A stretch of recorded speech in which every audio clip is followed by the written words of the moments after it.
दोस्तों एएलपी का क्वेश्चन 5 का ही सेट का ये क्वेश्चन है और ये अच्छे लेवल के क्वेश्चन है। चलिए देखते हैं इसको। आपका मेरे YouTube पर टोटल क्वेश्चन दे दिए गए हैं मैथ्स का। अगर आप पूरा मेरा YouTube चैनल पर क्या विजिट करते हैं देखते हैं तो आपका सारे के सारे क्वेश्चन बन जाने वाले हैं। एएलपी टेक्नीशियन का ये क्वेश्चन है जो आपको देखने को मिलेगा। इसी बेस पे इसी आधार पर क्या करेगा, सेटर का क्वेश्चन रहेगा। एकदम सेटर इसी टाइप की सेटिंग में होगा क्वेश्चन। आप देखिएगा आपको मिलेगा। 2021 का प्रश्न है। चलिए देखते हैं। ए अकेला किसी काम को 8 दिन में पूरा कर सकता है जबकि बी से स्वयं 12 दिन लगाते हैं। बी स्वयं 12 दिन लगाता है। सी के साथ मिलकर तो वे 4 दिन में पूरा करते हैं। अगर सी और डी मिलकर उस काम को 15 दिन में पूरा करते हैं तो डी को इस काम को पूरा करने में कितने दिन लगेंगे। देखिए एक सिंपल ले लें। ए कितने दिन में करता है, ए का 1 दिन का काम 1/8, बी का 1 दिन का काम कितने दिन में 1/12 और सी के साथ मिलकर ये 4 दिन में करते हैं। यानी जब सी मिलता है तो ये टोटल काम कितने दिन में हो जाते हैं, 4 दिन। तो सी का 1 दिन 1/x काम मान लो। अब ये टोटल काम कितने दिन में पूरे हो जाते हैं, 1/4 दिन में पूरा होता है। टोटल काम 1/4 दिन में पूरा होता है। तो चलिए सबका काम ले लेते हैं।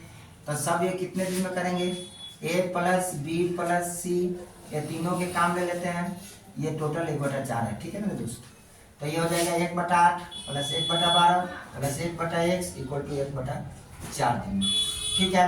एलसीएम ले लीजिए, 12 8 कर लीजिए, कितना आ जाएगा 24, 8 24, 12 दूना 24, आप प्लस के 1/x इक्वल टू 1/4, 24 को हो जाएगा 5/24 प्लस 1/x इक्वल टू 1/4। चलो इसको छोड़ दो, इसको उधर लेके जाओ। 1/4 माइनस 5/24, 24 का लघुत्तम ले लो तो 24, 6 का 24 माइनस 5 बराबर 1/24। यानी सी का काम कितना आ जाएगा 1/24। सी कितने दिन में काम करेगा 1/24। कह रहा है का फिर आगे कि सी और डी मिलकर उस काम को 15 दिन में करते हैं। तो ये सी हो गया, डी का काम मान लो वाई, तो सी प्लस डी मिलकर कितना दिन में कर रहा है, 15 दिन में कर रहा है। तो सी का 1/24 और डी का मान लो 1/d काम कर लिया इक्वल टू 1/15 दिन में, ठीक है। तो 1/d का काम निकालते हैं तो 1/d कर लें। यहाँ पे d 1/d equal to 1/15 minus 1/24। चलिए निकालिए इसको। 24 और 15 का उत्तम 120 हो जाएगा। 15 8 20 है और 24 24 25 24 25 20 है तो 5। एलसीएम लीजिएगा इसका 1/d आ जाएगा मेरे दोस्त। तो 3/120 आ जाएगा।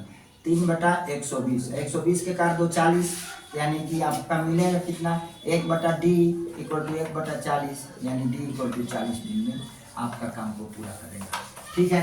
एक्सप्लेनेशन कर दिया आपको मेथड से, नहीं तो इससे भी आसान तरीका से बन जाएगा।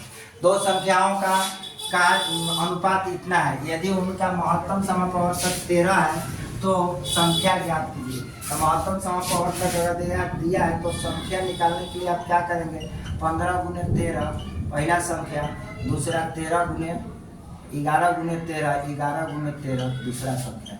यह आपका 13 5 65 के 5 हाथ में 6, 13 6 19 196, 11 3 33 के 3 है, 11 कम 11 3 14, 11 3 14, ये आपका संख्या हो जाएगा। ये आपको आंसर हो जाएगा। चलिए आगे नेक्स्ट क्वेश्चन है मेरे दोस्त। ये क्वेश्चन अच्छे लेवल क्या है, ये आपको मेथड से बना है। यहाँ पर जो महत्तम समप्रवर्तक होते हैं, महत्तम समप्रवर्तक अगर दिया रहता है और दो संख्या दी होती है डिजिट में, क्या बोलते हैं इसको, रेशियो में, तो मुझे इस संख्या निकालने के लिए इसी एलसीएम महत्तम समप्रवर्तक से गुना कर लेते हैं। अब 400 का 54% आपको निकालना है 4000 का, तो सिंपल है 4000 का 54% यानी 54/100, 2 जीरो से 2 जीरो काट देंगे।